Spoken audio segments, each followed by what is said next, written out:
എത്രയായാലും ഒന്ന് നടക്കാൻ ആഗ്രഹിക്കാത്തവർ ലോകത്തെവിടെയും ഉണ്ടാവില്ല. ലോകമെമ്പാടുമുള്ള ജനങ്ങളെ ഏതാണ്ട് ഒരേ രീതിയിൽ അലട്ടുന്ന പ്രശ്നമാണ് മുട്ടുതേയ്മാനം.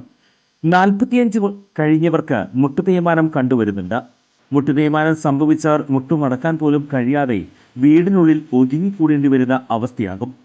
അത്തരം രോഗികളുടെ ജീവിതം തന്നെ മാറുന്ന വിധത്തിൽ നൂതന സാങ്കേതിക വിദ്യ ഉപയോഗിച്ചുള്ള ശസ്ത്രക്രിയ പ്രചാരം നേടിക്കഴിഞ്ഞു. കൃത്രിമ മുട്ട് മാറ്റിവെക്കുന്നതിനായി സാങ്കേതിക വിദ്യ സ്വന്തം പരീക്ഷണാടിസ്ഥാനത്തിൽ കണ്ടെത്തുകയും അതിൽ വിജയം കാണുകയും ചെയ്ത വ്യക്തിയാണ് ഡോക്ടർ പ്രേംകുമാർ. വടക്കാഞ്ചേരിയിലെ മാക്സ് കെയർ ഹോസ്പിറ്റലിലാണ് ഡോക്ടർ സർവീസ്. ഇവരുടെ ഈ സേവനം എന്നെ കേൾക്കുന്ന നിങ്ങൾക്ക് ആർക്കെങ്കിലും ആവശ്യമുണ്ടെങ്കിൽ ഡോക്ടറെ കോൺടാക്ട് ചെയ്യണം. അങ്ങനെ നിങ്ങളുടെ ബുദ്ധിമുട്ടുകൾ മാറ്റട്ടെ. ഞാൻ എൻ്റെ ജീവിതത്തിൽ ഇത്രയും ചിന്തിക്കാറുള്ളൂ. ഞാൻ കാരണം ഒരു മനുഷ്യന്റെ ബുദ്ധിമുട്ടുകൾ മാറ്റാൻ പറ്റിയാൽ, എല്ലാ ബുദ്ധിമുട്ടും അവന്റെ മാറ്റാൻ നമുക്ക് പറ്റില്ല, ഒരു ബുദ്ധിമുട്ടെങ്കിലും മാറ്റാൻ പണ്ട് 2 മാറ്റല്ലേ? രണ്ട് ബുദ്ധിമുട്ട് മാറ്റാം കേട്ടാ. കാലിന്റെ മുട്ടിന്റെ ബുദ്ധിമുട്ട് അത് നമ്മൾ മാറ്റി തരും. ചുരുക്കി പറഞ്ഞാൽ ഈ വടക്കാഞ്ചേരിക്കാരൻ ഡോക്ടർ പ്രേംകുമാറിന് മുന്നിൽ മുട്ടുമടക്കാത്തവർ ആരും ഉണ്ടാകില്ല.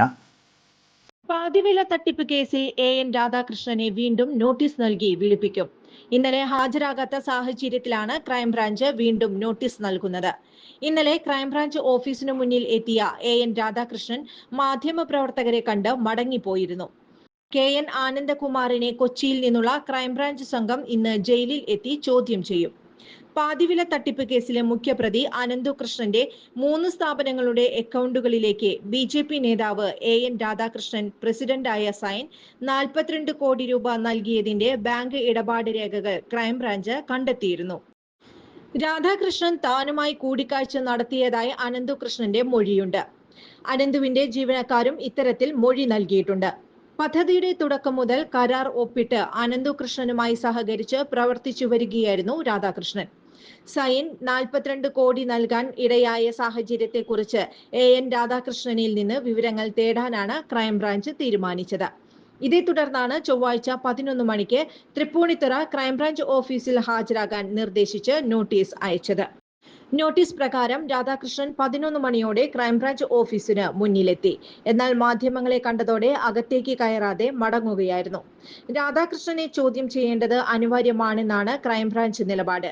ഈ സാഹചര്യത്തിലാണ് വീണ്ടും നോട്ടീസ് നൽകാൻ ക്രൈംബ്രാഞ്ച് തീരുമാനം. കൂടുതൽ വാർത്തകൾക്ക് ഞങ്ങളുടെ ചാനൽ സബ്സ്ക്രൈബ് ചെയ്യുക. ഫേസ്ബുക്ക് ഫോളോ അപ്പ് ചെയ്യുക. വാർത്തകൾ വേഗത്തിലറിയാൻ എനി ടൈം ന്യൂസ്.